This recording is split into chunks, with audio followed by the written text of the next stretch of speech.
अस्सलाम वालेकुम जी, मैं वकार। आप मेरा यूट्यूब चैनल देख रहे हैं वकार व्लॉगर के नाम से। माशाल्लाह जी, सुबह सुबह का टाइम है, लेकिन मौसम ऐसा हुआ है जिस तरह सर्दियों में धुंध नहीं पड़ती। ये देखें, धुंध धुंध ही लग रही है, लेकिन ये धुंध नहीं है। तो जब आंधी चलती है तो मिट्टी गुबार वगैरह उड़ता है ना, तो ये वो सीन बना हुआ है। हल्की हल्की ठंडी ठंडी हवा भी चल रही है और माशाल्लाह मौसम भी बहुत प्यारा हुआ है।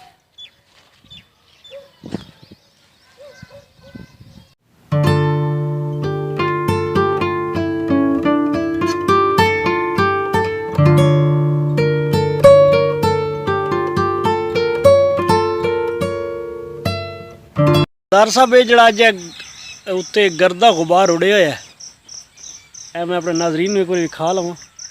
ये की वजह है? ये तूफान है जी। तूफान है? गर्द गुबार तूफान की उड़े हुए? तूफान की वजह कदे तूफान पता नहीं केड़ी जाता है, ये लहर है। ये रेतले इलाके किधर आया? रेतले इलाके च आया है। ठीक हो गया। ये हवा चल रही है, हल्की हल्की चल रही है, तो जम होए हवा उत्ते बड़ी तेज है। अच्छा। हाँ जी, थलवी सतह की हवा मट्ठी उतनी तेज है, ये उतनी सतह से तैयार है जी।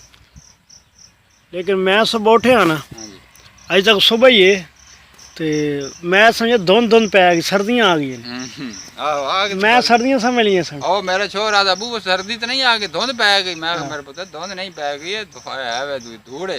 ठीक, अनेरी दी शिकायत हो रही।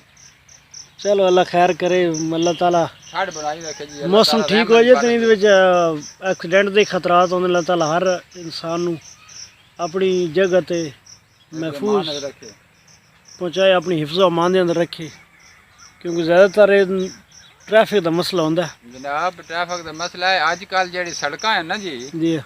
ये नाज़रीन ये आख दस गल करने का मकसद ये आई साढ़े वीडियो बनाने का कि तुसी जा रहे हो सीधी समते अपनी ते तू सीधी जाओ, खड्डा भी है तो उससे आस्ता करके लगा लियो, बजाय साफ जा तुसी लगान लगे हो। अगों को ट्रैफिक आ वैंदी है, कोई गड्डी अचानक आ वैंदी, उहदे विच एक्सीडेंट का सबब बन वैंदा। तुसी अपनी साइड ते रहो, अपनी साइड कवर करो, अपनी साइड ते जाओ। खास तौर ते इस मौसम में शदीद जेड़ा ना तुहानू एहतियात करनी चाहिए। एहतियात भी करनी चाहिए, ते जेड़ा है ना जी सड़क जेड़ी है अपनी साइड इस्तेमाल करो, बजाय दूसरी साइड जाओ। इस वे तकरीबन ज़्यादा एक्सीडेंट हो रहे हैं साहब। अज तक तो सादा टाइम भी नहीं होया। हाँ जी, हुण सूरज किरना कढ़दा पिया ते लेबर थोड़ी आ गई, माशाल्लाह काम भी शुरू हो गया। बाकी लेबर या ठेकेदार 8 बजे आते हैं, 8 बजे तो बाद काम जारी कर दें। एक ही माजरा है भाई जनाब। माजरा ये है कि टाइम ना लासो। अच्छा, गर्मी बड़ी शदीद है। ठीक हो गया। हाँ, पंजाब में गर्मी तो बड़ी पै रही है जी। 7 बजे काम शुरू हो वजे, 12 बजे तुम काम करो। अच्छा, फिर 3 बजे तक तुम रेस्ट करो। ठीक ठीक। मैं समझा कि अपने लेबर मसलन ज़्यादा उन्होंने काम शम लै रहे नहीं जी। लेबर ज़्यादा काम करेंदी नहीं, लेबर अपने हिसाब नाल ही करेंदी काम। ठीक, लेबर का कोई मसला नहीं। ठीक हो गया जी। एक जगह पे ना काफ़ी बुज़ुर्ग बैठे थे, तो मैं भी वहाँ पे जाके बैठ गया। तो वो बातें वगैरह कर रहे थे कि क्या ही ज़माना था, क्या ही दौर था जब हम काम वगैरह किया करते थे। जो अब तो हम बूढ़े हो गए हैं, जब हम जवान थे, जो हमारी ज़िंदगी को कुछ यादें, कुछ दिन गुज़रे हैं, तो ये कहाँ पे मोटरसाइकिल, कारें वगैरह। तो उस टाइम तो हमारे पास साइकिल और गधा करती थी। तो उस टाइम में बरकत थी, पैसे में बरकत थी, सब चीज़ में बरकत थी। हम सुबह टाइम उठते थे, नमाज वगैरह, तहज्जुद वगैरह और नाश्ता वगैरह किया करते थे। उसके बाद अपनी साइकिल उठानी और डिप्टी पे चले जाना, साथ अपने बच्चों को भी साथ लेना, बच्चों को स्कूल छोड़ना और स्कूल छोड़ने के बाद अपनी डिप्टी पे चले जाना। तो जब बच्चों को छुट्टी होनी तो वहाँ से अपनी डिप्टी से आना, बच्चों को घर लेके आना, घर छोड़ना, फिर खाना वगैरह खा के नमाज वगैरह पढ़ के फिर डिप्टी पे चला जाना। फिर जब डिप्टी से छुट्टी हुई तो फिर घर आ जाना। घर आके कुछ रेस्ट करना, रेस्ट करने के बाद असर का टाइम हो जाना। असर के टाइम उठना, नमाज वगैरह पढ़ना, चाय वगैरह पी और फिर आके बाहर हमारे दारे हुआ करते थे। दारे कहते हैं बैठक को, अभी भी हैं लेकिन पहले बहुत ज़्यादा हुआ करते थे। बुज़ुर्ग जितने ही अपने इलाके के अपने मोहल्ले के बुज़ुर्ग हुआ करते थे ना, वहाँ पे सब असर से मगरिब टाइम तक जमा हुआ करते थे। तो गप्पे शप्पे लगाना, गप्पे शप्पे एक दूसरे के साथ हंसी मजाक करना, और फिर मगरिब का टाइम नमाज़ वगैरह पढ़नी, फिर घर जाके खाना वगैरह खाना और आराम करना। तो वो कह रहे थे कि हमारी ज़िंदगी माशाल्लाह बहुत ही अच्छी गुजरी। अब क्या है, अब ना तो ज़िंदगी में टाइम में बरकत है, ना पैसे में बरकत है, और खूनी रिश्तों में भी कोई इतनी वो नहीं है कि थोड़ी सी बात हुई न हुई तो एक दूसरे पे इल्ज़ाम तराशी, लड़ाई तक पहुंच जाते हैं हम। तो वहाँ उस टाइम तो साइकिल क्या होती थी, साइकिल का पंचर लगा लेना, ट्यूब वगैरह, या छोटा मोटा काम होता था। अब मोटरसाइकिल आ गई है। जिस तरह ज़िंदगी आगे, ज़िंदगी का चक्कर चल रहा है ना, आगे सर्कल चल रहा है, बढ़ रही है, तो जदीद चीज़ें निकले, मोटरसाइकिल निकला है, कार निकल आई, तो उसके हिसाब से फिर अखराजात भी बढ़ गए। अब छोटा सा मोटरसाइकिल को मसला हो तो 200-300 से कम नहीं होता। पेट्रोल अब 220 रुपये 30 रुपये चला गया, ठीक है। कारीगर के पास जाना हो, ट्यूनिंग वगैरह मोबाइल चेंज कराना तो 1000 रुपया।